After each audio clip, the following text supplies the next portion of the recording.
At any one time in the heavyweight division, there are always fighters that fans just don't know what to make of. In these instances, these heavyweights often have bloated records with a lot of wins and stoppages against very low-level opposition, and most times they will invariably still have their O intact, leading fans to question, is it a case of careful matchmaking so they can eventually cash out, or are they the real deal just in need of an opportunity? And it's not always clear-cut. So let's look at some names and ask the question, are they a pretender or a contender? Buckle up, let's go. 19-0 Christopher Lovejoy. The American burst into boxing fans' consciousness in 2018 when out of nowhere he was ranked by the WBA, despite having fought no one of note and only one of his opponents having a winning record. His BoxRec ranking of over 400 speaks to the lack of ability of his opponents. And he's also been fighting in club shows in Tijuana off TV, meaning almost no one has seen him fight, and fight footage of Lovejoy is as rare as hen's teeth. Since his first time of being ranked, Lovejoy has embarked on a campaign of calling out almost every heavyweight in the division, with Joe Joyce coming in for particular scrutiny and attention. And despite having just one fight in 2019 against another guy with a losing record, Lovejoy somehow again became ranked by the WBA. And he didn't just squeak in, he was as high as number 10 at one point. The 36-year-old has had a couple of fights scheduled for the United States at different points, but ultimately they've come to nothing. And a lot of fans just want to know, how good is Christopher One-Shot Lovejoy? Is he any good? Can he progress further than just being a mouthpiece with a padded record who talks big but delivers little? Signs point to Lovejoy being a pretender in search of a payday, but one heavyweight who has sparred with him in 2020 is Johnny Rice, who has told this channel that Lovejoy does have talent. But the question being, will we ever see it, and is he good enough to beat someone leagues above the level of his previous competition? Next up, 20-0 with one draw, Apti Davtaev. With 21 fights under his belt, the resume of the Russian is wafer thin, with well-travelled journeymen Keith Barr and Daniel Martz being the best of his wins. Promoter Dmitriy Solita signed the 6'5" heavyweight on a co-promotional deal in 2017, but it has been the past year or so that Davtaev has really had a promotional push, with Solita trying to lift the profile of the unbeaten heavyweight, press releases and other statements that he's made about his fighter. Before the pandemic, Davtaev had been due to fight a faded and over 40 Lucas Brown, and while not the greatest fight, it still would have represented the best win on his resume. Davtaev, who is trained by Javan Sugar Hill at the Kronk Gym, has reached a point where he needs to prove that he is the contender level fighter that his trainer and promoter claim him to be. It's clear Davtaev does have power, but power alone does not guarantee he will become a contender of note. Indeed, there's a few questions about how his defence will hold up against much better opposition, as he appears to be open to taking a right hand. But based on talent, he could project to be a top 30 heavyweight.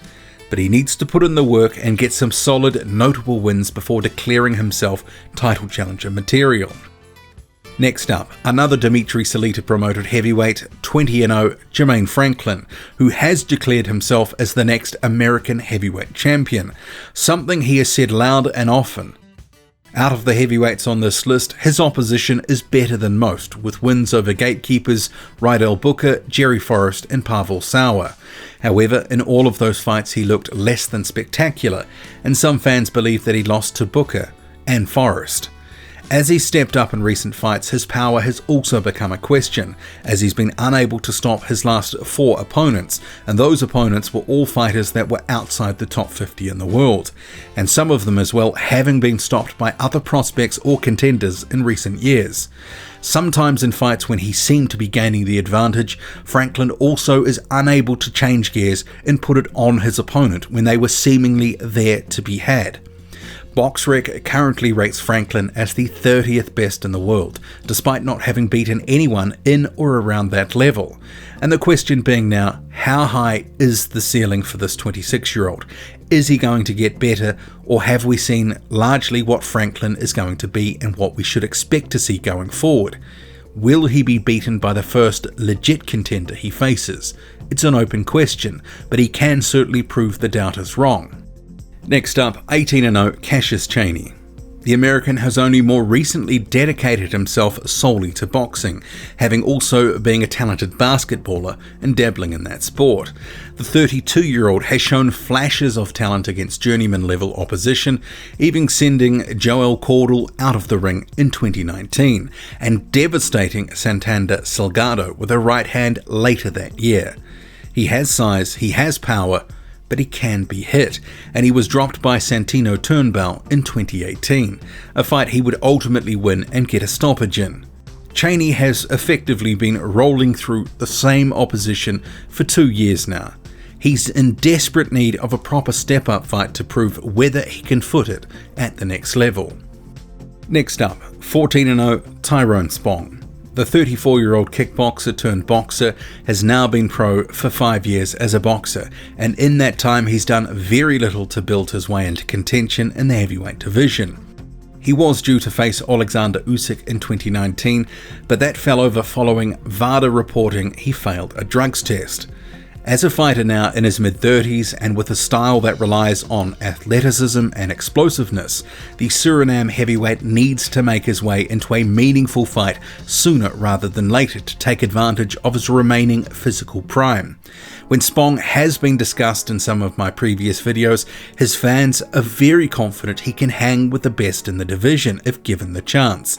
His management needs to make something happen, and fast, otherwise he may be remembered as a big puncher who failed to realise his potential in the heavyweight division. Now moving on to 5 honourable mentions. They are lesser known heavyweights with bloated records, and then I will circle back to last year's video to see what became of the heavyweights discussed.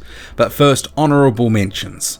We have Alexander Frank, 18-0 with 1 draw. Marko Radonjic, 21-0. Vladimir Tereshkin, 22-0 and 1 draw. Marcin Sui, 20-0. And Facundo Nahil Simal, 22-0 with 1 draw.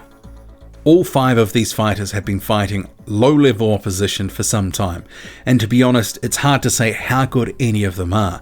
It's more likely none of them will rise to be a contender in the heavyweight division, despite their current unbeaten records. But because some of their profiles are so subterranean and the opposition about the same level, I didn't want to cover them off in any depth, but I do think honourable mentions for guys that ultimately are there for the taking. But let's circle back to the first edition of this video from 2019. We had Tom Schwarz, the German who had a deeply padded record, but somehow scaled the WBO rankings all the way to number 2 before being dispatched in 2 rounds by Tyson Fury. Based on that performance, he is nowhere near world level, and he has not proved that he can foot it at anything above domestic level at this point. We need to see more. He's still young, he can come again, but he needs to put some serious work in. Perhaps his talent level will see him never rise above European level. Next up, Japanese heavyweight Kyotaru Fujimoto, who had been in sanctioning bodies on and off for years. He'd been riding a 7-year unbeaten run, facing very poor opposition, until he ran into Daniel Dubois, essentially a cash-out fight for him, and was iced in short order. Fujimoto is definitely not a contender. Chinese heavyweight Zhili Zhang proved that he's got something about him when he comfortably outpointed Andrei Rudenko to remain unbeaten. He now needs to parlay that into a much bigger and better fight if he is to make noise in the heavyweight division. Junior Fa, he kept winning, he showed flashes of potential, but he was also dropped against the 44-year-old Dominic Guinn and took plenty of shots, including left hooks, against gatekeeper level heavyweight Devin Vargas. Fa, even though he's been winning, has a lot more to prove. Richard Lartey, he was another unbeaten fighter at the time of his inclusion in the video, but like Fujimoto, he was iced at the hands of Daniel Dubois. He did though come out of that fight with some credit, having shown some heart, determination and a willingness to sort of foot it with Dubois, trade with him. He demonstrated a decent chin, but at the end of the day, the bigger puncher won out. And there were actually a couple of other honourable mentions in the 2019 video worth touching on. One was Zhanlong Zhang, aka the Dragon King, and the other Trevor Bryan, and both of who did not end up fighting in that year, and whose talent level still remains a mystery of sorts to most. And in Bryan's case, being the WBA interim champion and fans having no idea how good he is, it's a curious place to be.